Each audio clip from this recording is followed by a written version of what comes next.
Hi, this is KimiRhochelle, and I am so happy to be here today. This is In the Life with KimiRhochelle and Urban Lifestyle.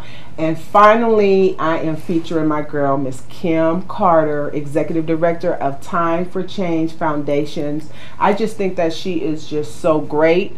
When I speak with her all the time, I always throw different thoughts to her to get her feedback, and we sometimes go into some deep conversations, and I just think that some of the things she has to say to share with how she has grown her success with her organization and her thinking behind it is going to help so many wonderful people. So first of all, let me tell you, thank you. I'm so proud of you. No, thank you. It's really my honor, and I really appreciate you being here today to even explore the things that we do here at Time for Change Foundation.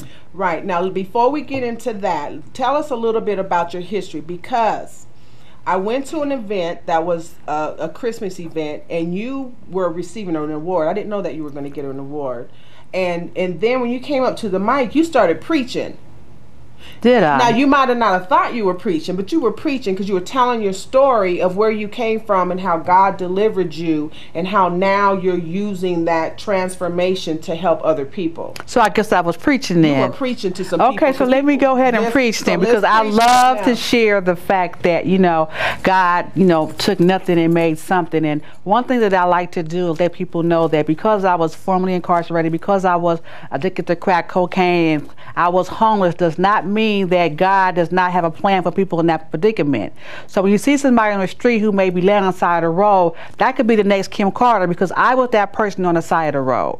And so I don't want nobody to ever think that I came here, you know, getting my hair done, you know, with my jewels, nice house, a nice car. No, I was homeless, living in abandoned homes. I was on crack, doing God knows what for the next fix. But I was delivered from that. And see, the God that I served didn't allow me to, you know, how can I say, make it and not share with other people who are entrapped and enslaved the same way that I was about how I came from that. So, you know, when I started Time for Change, I thought it was all about housing. I didn't know that it was really just the beginning of what would turn out to be, you know, a multi-million-dollar agency where we're actually transforming the lives. So, and Time for Change is not just for changing the women, it's for changing the laws that attack the women. Because see, I found out when I became conscious, socially conscious about, really I was targeted some of the time. Some of the time it was my fault, I own up to that. But other times I was a victim of the systemic discrimination that we face from post-incarceration. So I became an advocate, you know, to warn people, hey, look out for these laws that's designed to set you up.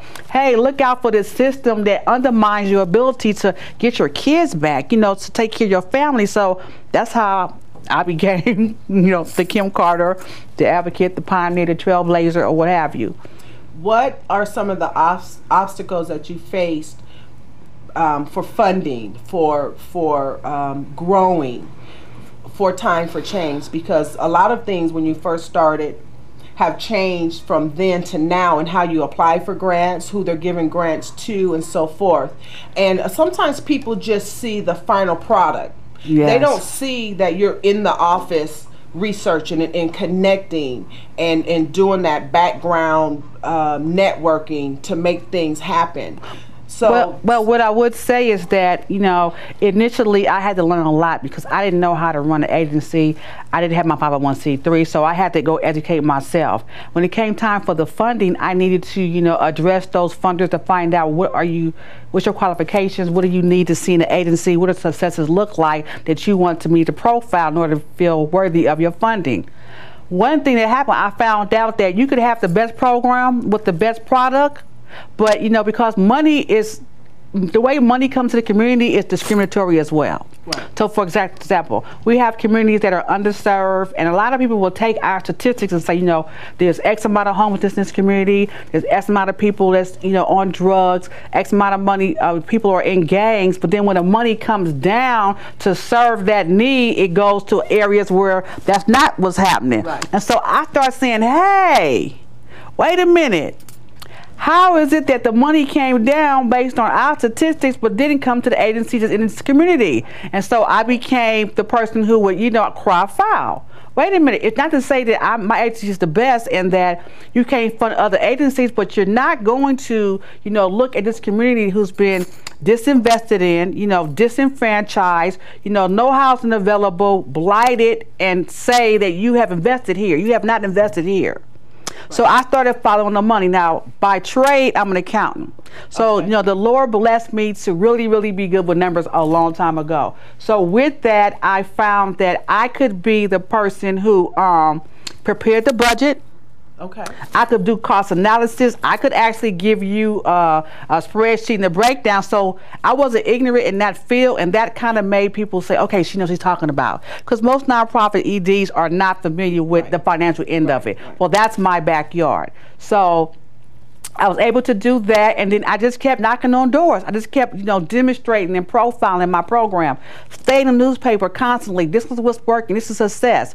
Then, you know, early on, I did evidence-based program. Before evidence-based program was a word, a buzzword, right, we were doing the things that worked from the start. So I was fortunate to have great outcomes all along. What are some of those things that you were doing that were successes, and what is your target area?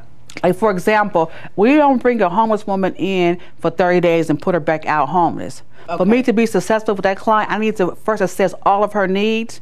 And while I may not provide them myself, I can get her drug and alcohol counseling over here. I can get her anger management over here. I can get her into parenting. So I give her an opportunity to redevelop her whole life, not just out the rain for a few days, 3 hots in a cot, and you're back out homeless. Right. And so when we found that there were women in the community who wanted to change, who didn't have a family support that would really help them to stay clean and sober, you know, open a bank account, maintain the savings, do parenting, we provide the opportunity of time for change. So we give them an environment in which to be healthy so they can have healthy outcomes. Okay, and what is your target zone? You have homes that so we provide emergency shelter, transitional housing, and our goal for this year to provide permanent housing. Our target is any homeless woman, whether she's recovering from drug and alcohol, recovering from incarceration, or recovering from being a battered woman. We have a place for her to come and change the course of her life. Do they have to live in San Bernardino County?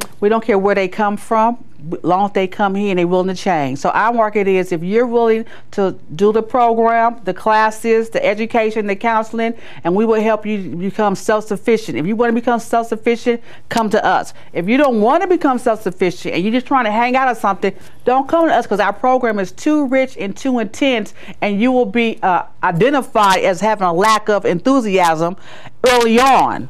And we will have to ask you, where else do you want to go? Because this is for those who want to change. Serious.